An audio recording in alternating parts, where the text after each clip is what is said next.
This channel does not promote any violent, harmful, or illegal activities. All content provided by this channel is meant for an educational purpose only. দুপুরে super prime টাইমে শুরুতেই যে খবরের নজর রাখবো, আপনারা জানেন না বাংলায় বিধানসভা নির্বাচন এগিয়ে আসছে এবং নির্বাচন যত এগিয়ে আসছে নির্বাচন কমিশনের প্রস্তুতিও কিন্তু ততই তুঙ্গে এই মুহূর্তে।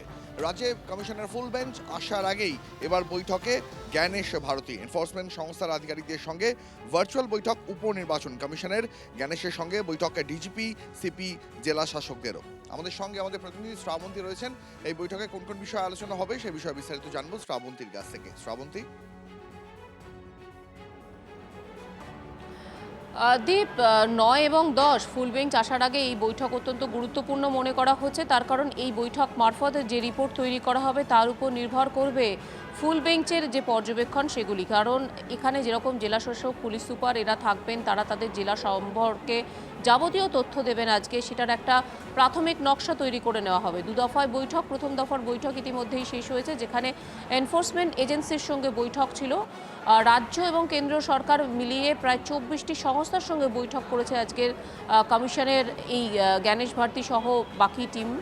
কমিশন কর্তারাও যেখানে ছিলেন। একই সঙ্গে দ্বিতীয় দফার বৈঠক, যেখানে জেলা শাসক এবং জেলা পুলিশ সুপার, ডিজি এবং সিপি এরা সকলে রয়েছেন, সেই দফার বৈঠক ইতিমধ্যেই শুরু হয়েছে এবং সেখানে প্রত্যেকটি জেলা সম্পর্কে যাবতীয় তথ্য নেওয়া হবে। এর আগেই আমরা দীপ জানিয়েছিলাম যে এর আগে সোমবার যে বৈঠক হয়েছিল সেখানে 2 জেলা শাসকের কাজে একেবারে অসন্তুষ্ট ছিল কমিশন।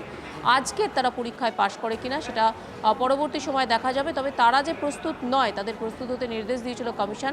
আজকে তারা কীরকম প্রিপারেশন নেয় সেটারও পরীক্ষা নেবে কমিশন। ধন্যবাদ শ্রাবন্তী।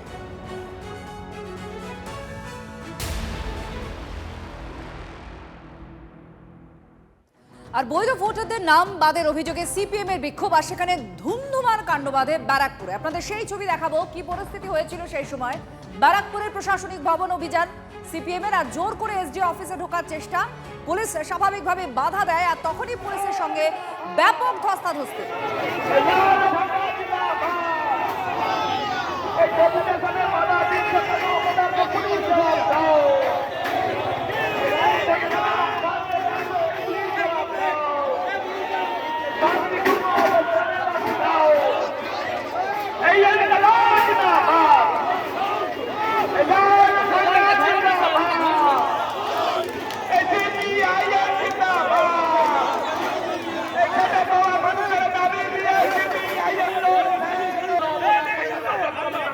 অনন্ত আমাদের প্রতিনিধির সঙ্গে আছেন, তার সঙ্গে কথা বলবো। অনন্ত, কি যে পরিস্থিতি তৈরি হয়েছিল আমরা দেখতে পাচ্ছি, পুলিশের সঙ্গে সিপিএম কর্মীদের ধস্তাধস্তি হয়, ঠিক কি হলো এরপর? আর যে উদ্দেশ্য নিয়ে তারা এই বিক্ষোভ দেখিয়েছেন সেই উদ্দেশ্য কি পূরণ হয়েছে? কিছু দাবি দেওয়া তারা কি প্রশাসনের কান পর্যন্ত পৌঁছতে পেরেছেন? দেখো, এই মুহূর্তে রাজ্য কমিটির সদস্য সিপিএম এর গার্গী চট্টোপাধ্যায় নেতৃত্বে 5 জনের প্রতিনিধি দল তারা মহকুমা শাসকের সাথে কথা বলতে গিয়েছেন। তারা কথা বলছেন, সেখানে তারা ডেপুটেশন দেবেন। তাদের দাবি হচ্ছে একটাই, যারা বৈধ ভোটার তাদের নাম যেন বাদ না যায়। যদি নাম তাদের বাদ যায় তারা বৃহত্তর আন্দোলনে নামবেন। এই মুহূর্তে যেমন তারা মহকুমা শাসকের সাথে তারা কথা আলোচনা করছেন, তেমনি গেটের সামনে, মহকুমা শাসকের গেটের সামনে স্লোগান দিচ্ছেন সিপিএম এর কর্মী সমর্থকরা। দেখো, এই ঘটনা তাদের যে বক্তব্য একটাই, যে গতকাল তাদের রাজ্য সম্পাদক নির্বাচন কমিশনের অফিসের দপ্তরে তারা বিক্ষোভ দেখিয়েছিল, আজ তারা মহকুমা শাসকের সামনে দেখাচ্ছে। ভবিষ্যতে তারা রাস্তায় নামবে, এমনটাই তারা হুমকি দিচ্ছেন।